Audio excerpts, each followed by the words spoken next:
For you, how is to be a man in your country? To be a man in Thailand. So, can you introduce yourself? Yeah, my name is Alex. I'm half German and half Thai. I'm living here in Copenhagen since about 6 months. And professionally, I'm a UI UX designer. Not sure how relevant my profession is, but that's more or less my introduction. Where are you from? My mom is from Thailand, and my dad is from Germany. And I lived most of my life here in Thailand, mainly in Bangkok. But I've been traveling for about 10 years, different places.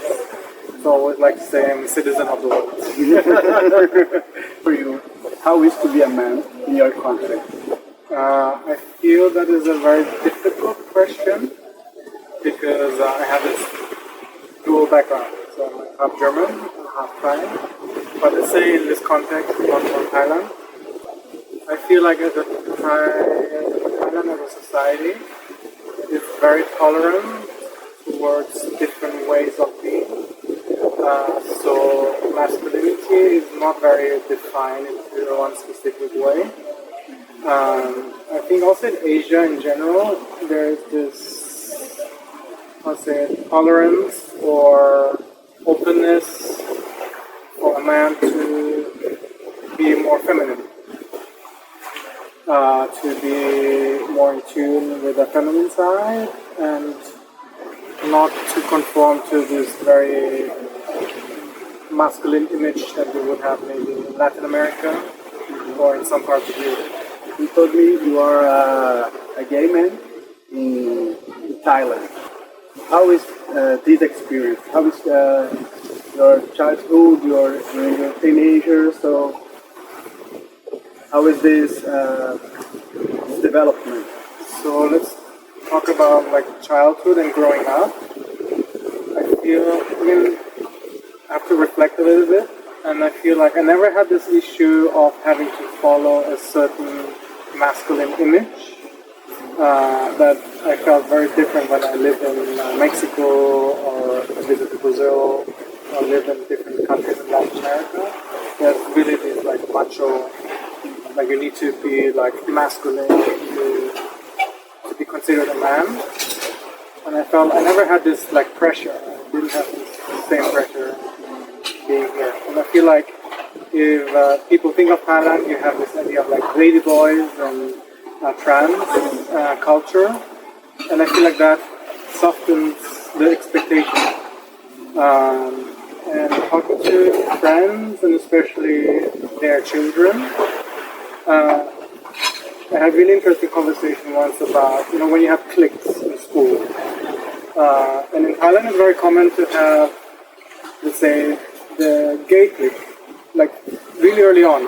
Not like in secondary school or high school, like in primary school, like, oh, these are more the effeminate guys. So you already have the tolerance to find your own group. It's very easy for you from a child on to identify with a certain way you feel your masculinity to be. But you don't feel some Actually, being gay or being effeminate is not a bad thing. So actually it's sometimes a good thing, like in lots of famous actors or actresses, depending, are from this kind of background, and people accept it and it's very, even valued. So you don't feel that you have to change, and you can be yourself. Of course, there's parts of society, or conservative parts, that don't want that to happen, or that I feel like it's not such a big majority that you feel it from your surroundings, like your parents or your friends or people in your close circle. Like, for example, my dad used to have a business. Our accountant, she is trans, and for me it was very normal to see a trans person and they just do their normal work. You can see that she's successful, she has friends, she can have a good job, and if I do identify with that, I could go there. For our conversation, we talk about to balance in your feminine and masculine side. So, can you talk more about this? So being Papangan, also having experience beforehand in Mexico with psychedelics. I had a recent mushroom experience with a friend who's just a master healer. And we came across an aspect where she started asking me about what do I think about masculinity. Certain things just come out without you, like without a filter. So the first two words was greed and destruction. So for me, that's what my subconscious identified with masculinity. Mm-hmm. While femininity is about care and protection and nurture. So I could see that there's this off balance where I view masculinity in a very negative light and femininity in a very positive.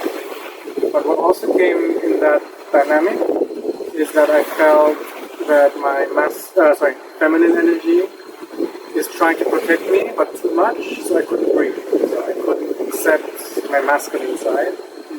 And I needed to work on it to make sure that my feminine part is not too overprotective, to let in the masculine energy, because it can be something positive.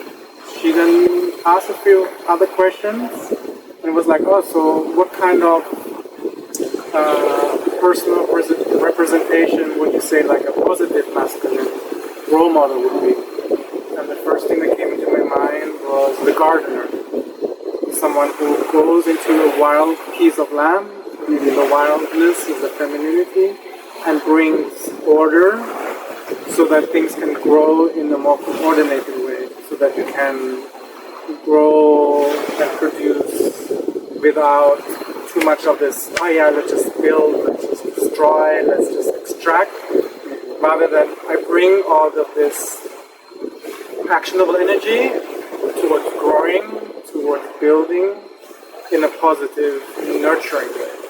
So that was kind of like where I would see like that would be the balance.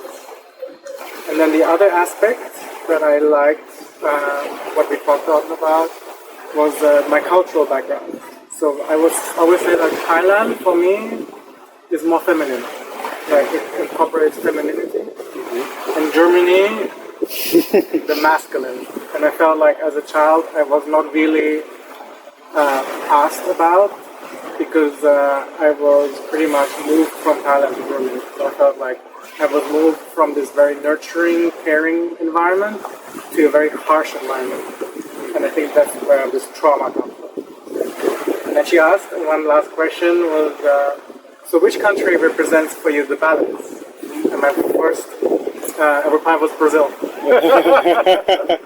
I was like, why? It was like, I feel like people are more in tune with their emotions, are more in balance.